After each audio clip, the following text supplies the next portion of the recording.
ටිකේ කොහොමද ඉරකාරයෝනේ බලවත්තේ. ඒකට බලවත් ඉරකාරයෝ ටික බන්ධනාගාරයේදාරයෙක් වගේ මන් දිහා බලනවා. අපරාධ රාජ්‍ය බිඳින්ද කියන ඉල්ලීම ඇතුව තමයි මහ ජනතාව අපට ජනවරම ලබා දෙන්නේ. අධිකරණ ඇමතිවරයාට එරෙහි විශ්වාස භංගය විවිධ වාද විවාද වලින් පිරී තිබුණා. මේ අමිල ප්‍රසාද් මන්ත්‍රීවරයා එහිදී පළ කළ අදහස්. මං අධ්‍යක්ෂක නෙමෙයි මම ඒ කාලේ ෆිල්ම් බැලුවා. මෙයාගේ ෆිල්ම් එකකුත් මම බලලා තියෙනවා ඒ කාලේ. ඊළඟ අදහස තමයි මෙහෙත් කෑ ගහනවා ඒ ගමන. හිරකාරයෝ ටික වගේ කලබල වෙන්න ඕනේ නැහැ. මම බන්ධනාගාර නිලධාරියා නෙමෙයි හිරකාරයෝ ටිකක් මැද්දේ බන්ධනාගාර නිලධාරියා වගේ මාව අල්ල ගන්න යන්නේ. හරිද? ඉතින් ඊළඟ කතාව තමයි කතා කරන්න අවස්ථාව හදලා දෙන්න මේ හිරකාරයෝ ටිකේ කොහොමද හිරකාරයෝනේ බලවත්තේ. හරිද? කොහොමද හිරකාරයෝනේ බලවත්තේ. බලවත්තෙන් පණිවිඩය දුන්නා වැඩේ කරලා යනවා. හරිද?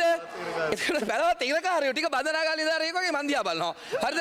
ඉල්ලීමක් කරනවා ඒ විදිහට මට ගහන්නේ මේ යන්න එපා. ඇදලා ඉරලා අනම්මන පන්න කරන්න එපා. බලවත් හිරකාරයෝට අපිට කමන්නේ නැහැ. ජාතික ජනබලවේගයේ පාර්ලිමේන්තු මන්ත්‍රී රුවන් විජේවීර එහිදී අදහස් දැක්වුවේ මෙලෙසයි. මේ අපරාධ රාජ්‍යයක් නිර්මාණය කරලා තිබුණා. මේ අපරාධ රාජ්‍යයට එරෙහි වන්නට කිසිවෙකුට බැරි බිහිසුණු අපරාධ රාජ්‍යයක් තිබුණා.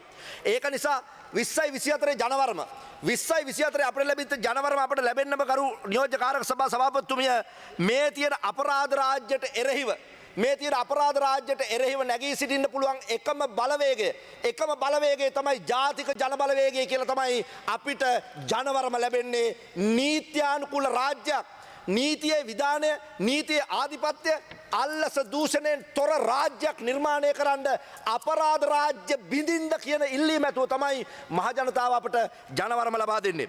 එහෙම ජනවරම ලබා දුන්නම කරු කාරක සභා සභාපතිතුමිය අපි නීතිය ආධිපත්‍ය සහිත නව දේශපාලන සංස්කෘතියක් නිර්මාණය කරන්න අවශ්‍ය කරන මැදිහත්වීම් ටික කරගෙන යමින් තියෙනවා.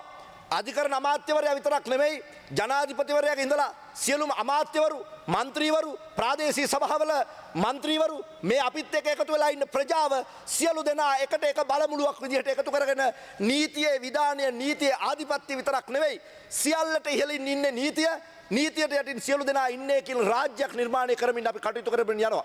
ඒ කරගෙන යනකොට අපි මේ වෙනකොට කාරක සභා සභාපතිතුමිය